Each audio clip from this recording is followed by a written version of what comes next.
क्या आपकी जेब खाली तो नहीं हो रही है?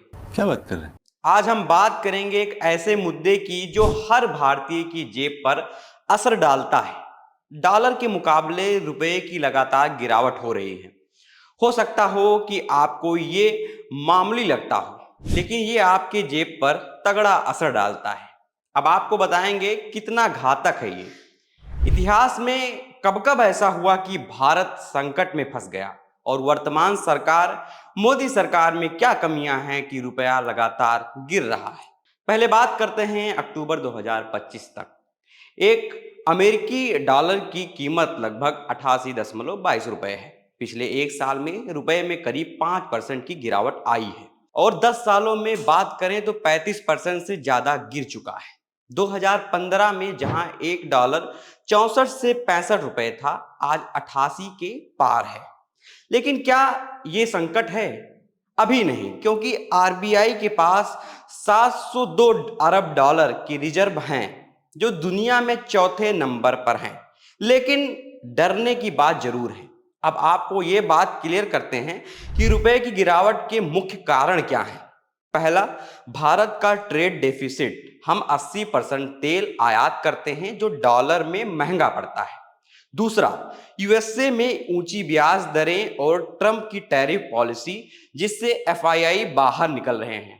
तीसरा, ग्लोबल फैक्टर जैसे यूक्रेन युद्ध या कोविड जैसी घटनाएं। 2025 में ट्रंप की 50% टैरिफ ने रुपए को 88.50 तक गिराया। लेकिन घरेलू कारण भी हैं, ऊंचा फिजिकल डेफिसिट और निर्यात में कमी। ये गिरावट घातक इतना है कि जो भी आप सुबह से शाम तक रोजमर्रा की चीजों का उपयोग करते हैं, सब बढ़ जाएगा। तेल, इलेक्ट्रॉनिक्स महंगे होंगे, पेट्रोल 100 के पार जाएगा, महंगाई 2 से 3% बढ़ सकती है, विदेशी कर्जा महंगा होगा।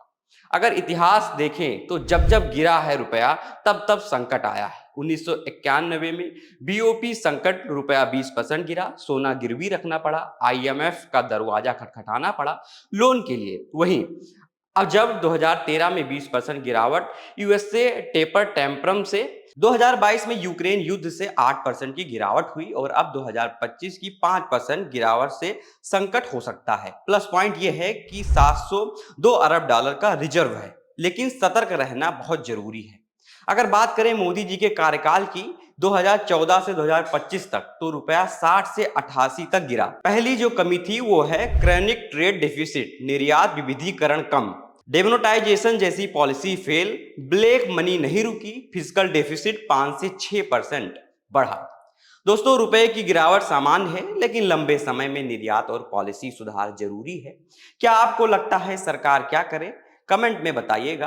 अगर ये खबर समझ में आई हो तो लाइक कीजिएगा, सब्सक्राइब कीजिएगा और शेयर भी कीजिएगा।